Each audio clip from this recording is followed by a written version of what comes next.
April ২০২৬ আর্জেন্টিনার উশুয়ায়া বন্দর থেকে একটি বিশাল ক্রুজ জাহাজ নীল সমুদ্রের বুক চিরে যাত্রা শুরু করে। জাহাজে ছিলেন বিশ্বের ২৩টি দেশের প্রায় ১৫০ জন যাত্রী। সবার চোখে ছিল অ্যান্টার্কটিকার বরফ দেখার স্বপ্ন, কিন্তু সেই স্বপ্ন মাত্র ১০ দিনের মাথায় একটি জীবন্ত কবরে পরিণত হয়। মাঝ সমুদ্রে একটির পর একটি লাশ পড়তে শুরু করে। কোনো জলদস্যু নয়, কোনো সুনামি নয়, এক অদৃশ্য ঘাতক নিঃশব্দে জাহাজের কেবিনে কেবিনে হানা দেয়। শুরু হয় মানব ইতিহাসের অন্যতম রহস্যময় এবং ভয়ঙ্কর এক ভাইরাসের তাণ্ডব, হান্টা ভাইরাস। যাত্রার শুরুটা ছিল রাজকীয়, কিন্তু ১১ এপ্রিল হঠাৎ এক ডাচ পর্যটকের মৃত্যুতে পুরো জাহাজে থমথমে পরিবেশ তৈরি হয়।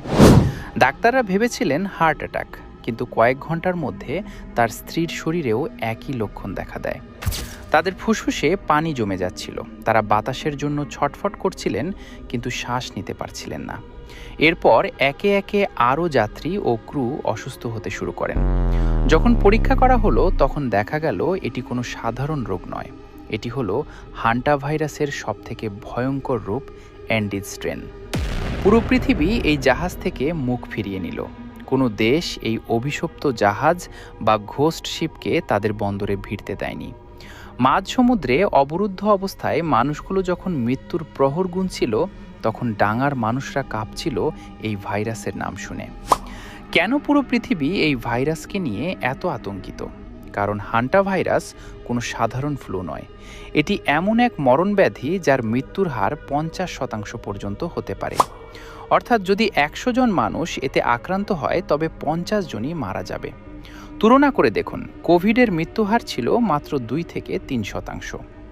হান্টা ভাইরাস মানুষের শরীরে দুইভাবে আঘাত করে। এশিয়ায় এটি মূলত কিডনি অকেজো করে দেয় এবং শরীরের ভেতরে রক্তক্ষরণ ঘটায়। আর আমেরিকায় এটি ফুসফুসকে আক্রমণ করে, যেখানে ফুসফুস তরলে ভরে যায় এবং মানুষ নিজের শরীরের ভেতরের পানিতেই ডুবে মারা যায়।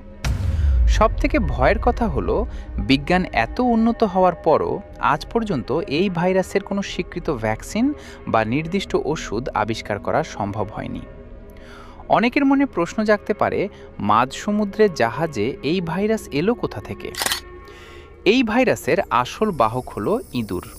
ইঁদুরের লালা, মূত্র বা মল থেকে এটি ছড়ায়।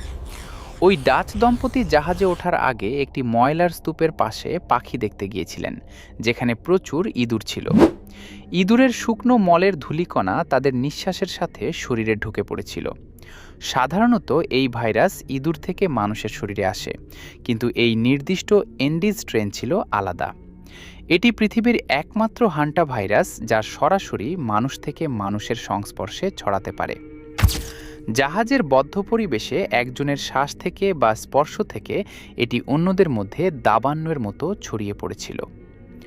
বর্তমানে ২০২৬ সালে জলবায়ু পরিবর্তনের কারণে এল নিনোর প্রভাবে পৃথিবীতে বৃষ্টিপাত এবং তাপমাত্রা অস্বাভাবিকভাবে বাড়ছে। এর ফলে ইঁদুরের বংশবৃদ্ধি রেকর্ড ছাড়িয়েছে। যত বেশি ইঁদুর, এই ভাইরাস ছড়িয়ে পড়ার ঝুঁকি তত বেশি। তবে আশার কথা হলো, হান্টা ভাইরাস কোভিডের মতো বাতাসে মাইলের পর মাইল ছড়ায় না। এর জন্য একদম ঘনিষ্ঠ শারীরিক সংস্পর্শ প্রয়োজন। বিশ্ব স্বাস্থ্য সংস্থা বলছে, এর প্যান্ডেমিক হওয়ার সম্ভাবনা কম হলেও যারা আক্রান্ত হবে তাদের জন্য এটি শতভাগ নিশ্চিত মৃত্যুফাঁদ। এটি কোনো শহরকে জনশূন্য করতে না পারলেও একটি পরিবার বা একটি জনপদকে চোখের পলকে শ্মশান বানিয়ে দেওয়ার ক্ষমতা রাখে।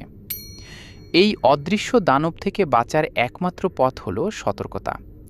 আপনার বাড়িতে ইঁদুর ঢুকতে দেবেন না। পুরনো স্টোর রুম বা ধুলোবালি পরিষ্কার করার সময় অবশ্যই N95 মাস্ক এবং গ্লাভস ব্যবহার করবেন। খাবার সবসময় ঢেকে রাখুন যাতে ইঁদুর মুখ দিতে না পারে। মনে রাখবেন, প্রকৃতি যখন তার ভারসাম্য হারায়, তখন হান্টা ভাইরাসের মতো ঘাতকরা জেগে ওঠে। বিজ্ঞান যেখানে অসহায়, সেখানে আপনার সচেতনতাই আপনার এবং আপনার পরিবারের একমাত্র রক্ষা কবচ। ভিডিওটি শেয়ার করে সবাইকে এই ভয়ঙ্কর ঘাতক সম্পর্কে সতর্ক করুন। দেখা হচ্ছে পরবর্তী রহস্যময় কোনো অধ্যায়ে।